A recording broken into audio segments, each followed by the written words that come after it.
Hey, how's it going? This is Keith at Passport Mini of Alexandria, and I'm getting a lot of questions about how to install the roof rack base system on a R55 and 56 chassis that are not equipped with factory installed roof rails. So I'm going to walk you through that process and show you a couple little tricks and tips to help make the install go smoothly. Inside the box with the roof base system, you'll find this smaller box that has all the tools needed to do the initial installation on the vehicle and removal and maintenance of the base system once it's been installed. And I'll walk you through everything you'll need out of this toolkit and what you need to do with it. There's an owner's manual. It comes in several languages. The small plastic card we're going to use to protect the paint on the roof.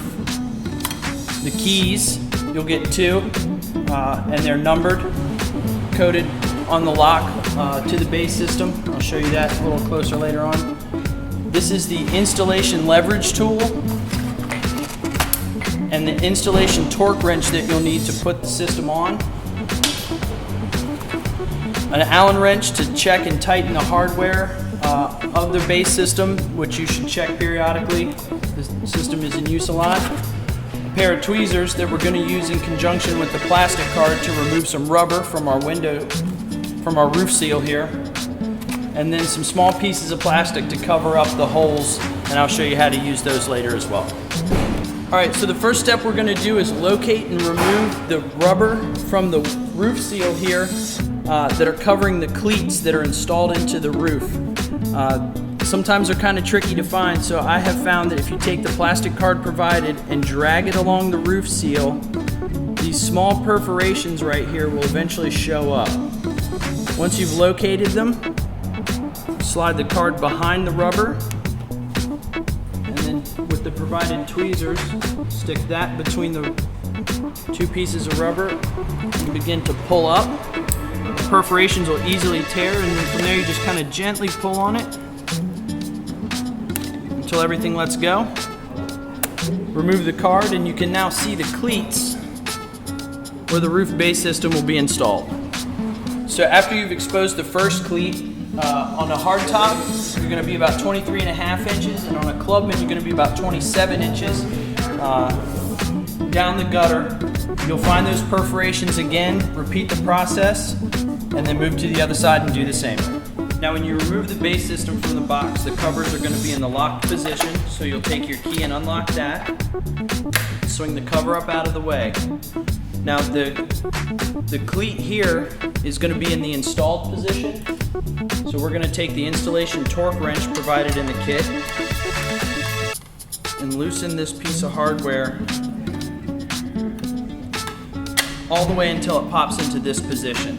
This will allow one person to install the roof rack without scratching the car, because when it sits, it will be resting on this protective piece of rubber right here.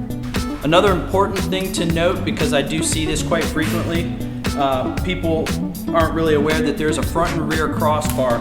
The bar with the three little spoilers on it and the sticker indicating that this should be on the front passenger side corner of the car needs to be installed on the front. This will help reduce wind noise. Now that you've opened up the cleats till they're in the installation position, you can take the crossbar and lay it across the roof carefully like this.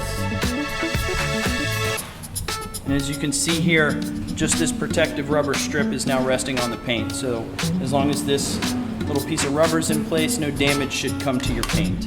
Using the installation leverage tool in this position,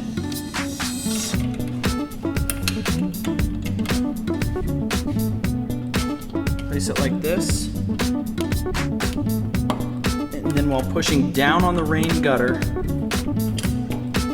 work that piece of hardware into place. Sometimes it can require a little bit of effort, a little bit of finagling and wiggling around. Don't be afraid to push on it pretty hard. Once you've gotten it snapped into place like this, you'll start to tighten it while also applying inward pressure to this leverage tool. And while tightening, see these two alignment pins? You need to make sure that they're going into the hole there as you're drawing this tight.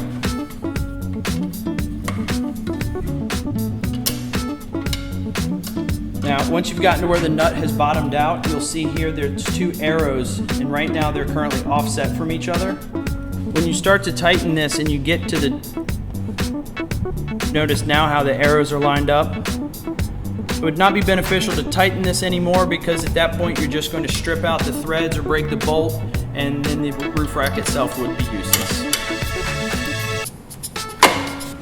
So at this point I'm having a tough time getting this cleat to install into the roof mounted cleat, and the reason for that is because the overall width of the hardtop and the clubman are slightly different. Some adjustment will need to be made. We're going to take the Allen wrench that I showed you out of the toolkit earlier, and underneath the roof rack, these two Allen bolts here will need to be loosened so that we can get some movement out of this mounting foot.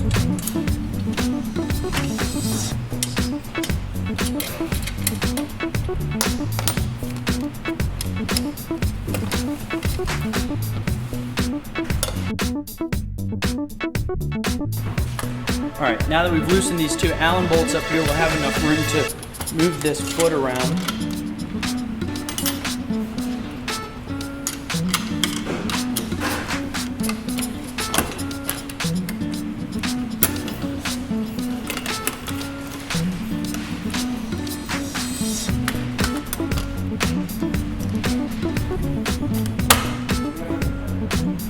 As you can see, the cleats have snapped under that installation nut there.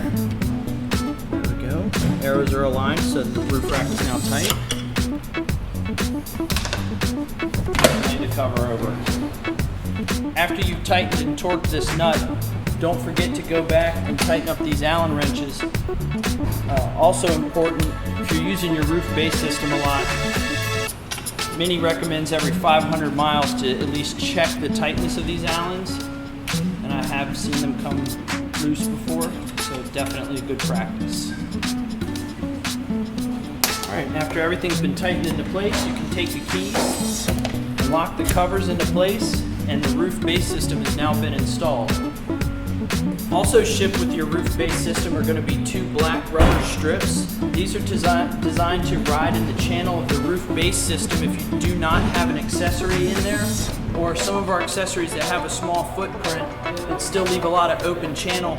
This is going to help cut down on additional wind noise.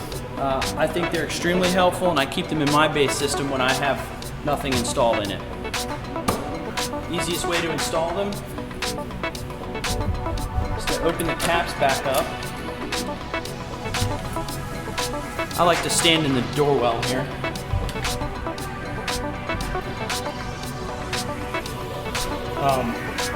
The rubber strips aren't the exact length of the base system, so as you can see with this closed, there'll be no gap,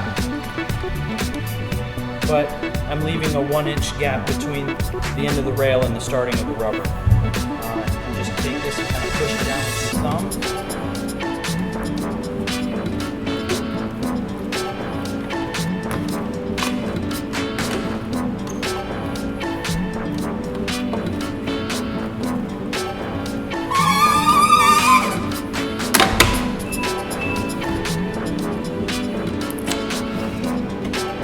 Now your base system won't whistle while you drive.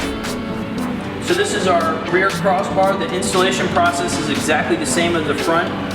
Again, pay attention, no spoilers on here, and the sticker indicating that this side needs to be on the passenger side of the vehicle.